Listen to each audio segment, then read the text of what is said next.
Greetings and salutations, it's Donks here. I hope you're all well.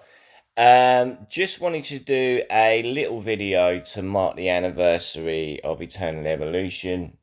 Tell you what I remember about the last year of the game and my thoughts on everything that's happened. I have had some input from Dave. I was chatting to him earlier. Unfortunately, my sound didn't work, so I couldn't actually video, but I'll pass on some of his thoughts along with mine, what we're doing. So I joined the game briefly in December, and when I joined that event, which was the Christmas event with Dan, which was a lot of fun. I remember there was Christmas trees and you were getting all sorts of rewards and stuff. But as I said, I wasn't playing much, so I restarted in February, smack bang in the middle of the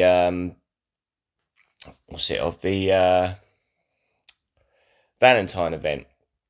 And all I can remember about that was it was a similar event to N. You had different bosses. Some were AoE, I think, and some were single target. It was more sort of like, I don't know, like the guild hunt is in that respect. But I remember getting Bailey copies from that. And Bailey, I haven't even got any gear on him at the moment. But Bailey was a very, very strong hero back in the day. And I remember using him. And I was speaking to Dave, and it was like 3 Vanguards with Bailey, Mazrani, was generally arena meta back then. Obviously, sadly, he's fallen off somewhat, where he can't even get in an Assassin's team now. Apart from Guild Hunt, where he seems to do better than Moto, but I'll get into that. The summons were strong back then as well. And then in terms of events, they released the Easter event, which was really cool with the painting of the eggs. And people got very far. You could get a Rickert from there, I believe, and Rickert had just been released, so that was the beginning of the Assassin's journey, as well as the skins you got from around the Easter skins, which were pretty cool, as you can see. So that was really good. And then we had a bit of a drought with events, and then the next event we did the collab event. Now, obviously, there were 4 heroes. I'll put them in order. The event, now let's talk about the event itself. The event itself, if I'm honest, wasn't great. It was a lazy boss, 3 of the same kind as me and Dave discussed. And nothing you did anything, just on a time meter. So it was kind of felt a bit pointless, but what wasn't pointless was the heroes that we got out of it. I think me and Dave both agreed earlier that Purin is the standout from that, because she's just like res on speed, basically. She's a very, very good hero. And we all like our Purin, and we found that she advances us in story. As Dave pointed out, she's a little bit weak in PvP. So really, he was saying that you really want to get her up to an MO5 if you can. It's only MO1. But one I did get up to MO5 was Motoko, who was my second favourite, I think, of the heroes released. Me and Dave both got to this level to MO5, and we're kind of regretting it a little bit because there are times where you don't use her, especially with a new assassin, and she's not viable in Guild Hunt. She does a lot of damage, but she can get one shot, as Dave pointed out before as well. So ultimately, she's not as good as I first thought or hoped that she would it that way. So that's that. And then we're down to the other 2. Now, I know Dave has developed this guy a lot more than I have. Let's just go in. we go into our tanks. We have got this guy. What's his name? Tachikoma. Now, one thing that Dave pointed out to me earlier is that when he does his ultimate, sometimes he just stands around for a second, wasted, and he can get hit and stunned and stuff like that. But he does bring a little bit more to the team, and then say Zeta. So okay inclusion. The other last one, what we didn't discuss, me and Dave, was Bato. From in Endless or whatever, where he's a boosted character. I just don't really. His kit looks great, but he doesn't do the damage, and it's kind of pointless. I don't think he's definitely, in my opinion, the worst of the four heroes. And as me and Dave didn't even discuss it in our conversation, I think you'd probably agree with that. So that's that. Now on to the last event, the event that's going on now. Obviously there's lots going on. We both enjoyed Endless. So if I just go into Endless, Dave enjoyed it a little bit too much, as you'll be able to shortly. He enjoyed it so much he beat me every time. There we go, see? Every time, 1-2. So congratulations, Dave, on that one. But Endless gives good rewards. We both said that we would like to see the format they did on this Endless, where it's a different bosses every 2 days. We'd like that to continue, please, because we like that. We like that. We enjoyed that very much. In terms of the other bits of the event, if we just in, let's go. Well, sorry, let's go back to the right thing. The anniversary gifts. We're obviously. It's difficult to get very, very far. There are things you can do, which we've done, like make sure you do all your Crimson Abyss, your Lost Valley, spend your diamonds. You'll have had a lot of diamonds from Twilight. That will help you to complete those missions, and that will get you further up. We've got the Digital War, which is fun. Me and Dave didn't go into that particularly. The Digital War is fun. It's only a few minutes of your day, and I'm enjoying sort of trying to sort of work out how to get the best scores. I've got to level 10, beating it yet, but hopefully that will come soon. All the other stuff is Challenge Wasteland, etc. But some of these rewards, I'm on stage 4. As you can see, there's some really good stuff on there. I think it's going to be possible to get up to, without spending serious money, up to like your level 8s or whatever, where you're just getting ridiculously good rewards there, like 10, 10, 10, 10 all the time, which is pretty decent. But overall, it's good. We did say about, obviously, in Endless, them putting the brand new SP heroes in there as boosted characters. I understand why they did it, but halfway through it's they could have just waited and give people a chance to at least try and get a copy of it without having to race out the gate. That's a minor criticism, but there we go. So in terms of what we were doing PvP, we already spoke about the initial meta.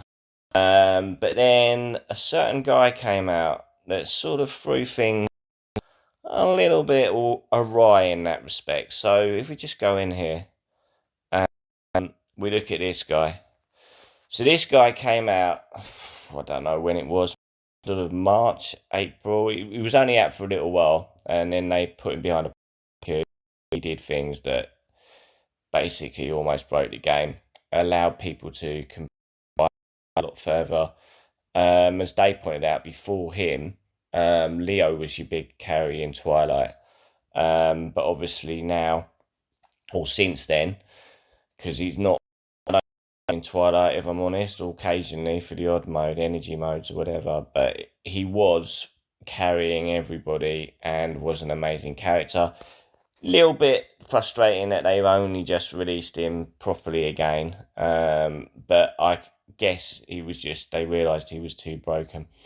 But anyway, with the introduction of him, suddenly this guy became a little bit more relevant, and that's because with Rez, you could boost Nord's ultimate and he'd be going all the time. So I know this is old news, but this is a recap, alright? So bear with me, okay?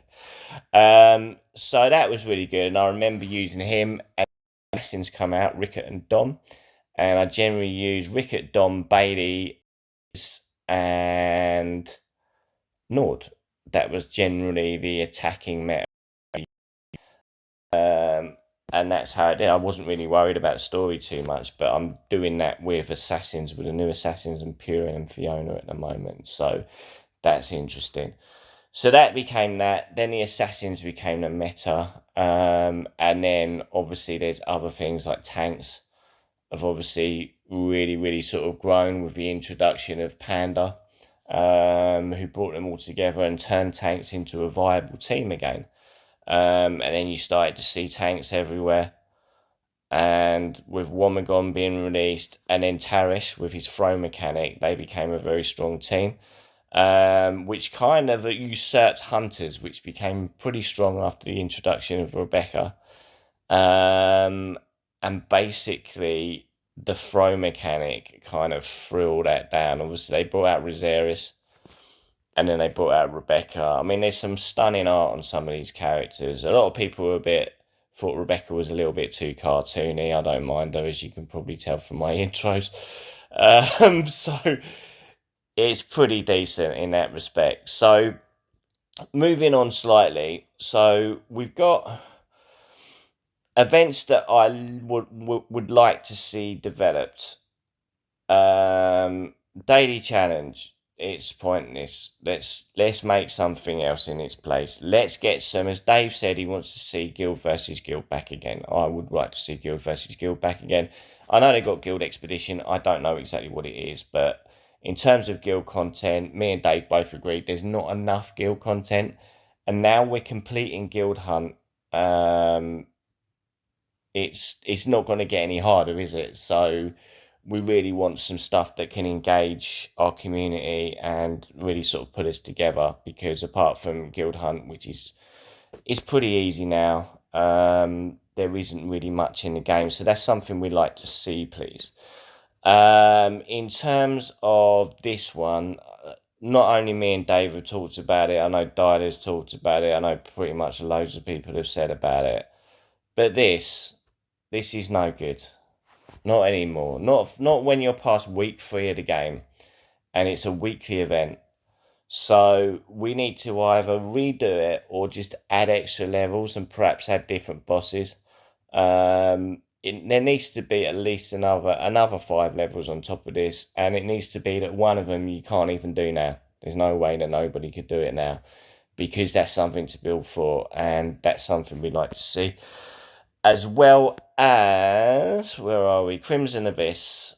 Let's add some EX levels to this, please. That's what we want to see. I know you've done it on Keto and you've only just finished. Maybe you're already planning to add EX levels to Crimson Abyss, but would like to see a 1, 2, 3 on that as well. There are a lot of things you've done right in the game, but the only things that the SP heroes, and me and Dave did discuss this. It's a shame that the sound was gone because it was a good video. And me and Dave did discuss this, but what needs to happen is these SPs need to be a little bit easier to achieve. Now, not necessarily the latest one, but when you release the Hunter, perhaps you could make Caraxia a little bit easier to get for people, either by giving more Astral tickets or giving specific Caraxia related tickets for it. I understand the game's got to make money, but I just think it's a little bit too priced out. It's 3,000, as Dave said, it's 3,000 or nothing. And that shouldn't be a thing in a mobile game where you're not going to get any value from something unless you spend £3,000, in my opinion. But there you go. So what I want to see is some of these improvements being made, some additions to content, maybe looking at reworking a few things, keeping them fresh. But that's not to say I'm not happy. I've had a very good time in the last year playing this game, and I fully expect to continue doing so and enjoying it. But I just think they need to be mindful that they need to keep things a bit fresh, stop them getting stale. Don't be too money. You gotta make money, but don't just do it in the right way. You should be able to grind stuff that you I mean, it should be a case of cost versus money, cost versus time. If you're willing to invest the time, you should be able to grind things. There should be stuff. Paying players should have an advantage. There's no doubt about that. But keep it interesting. Don't make the gap too big. And it's done pretty well at doing that. But it needs to continue and just sort of watch and stop that from creeping in too much. Other than that, I think game's doing well. I'm looking forward to new content in the future. And as usual, I've been Donks, you've been amazing, and I'll see you for the next one.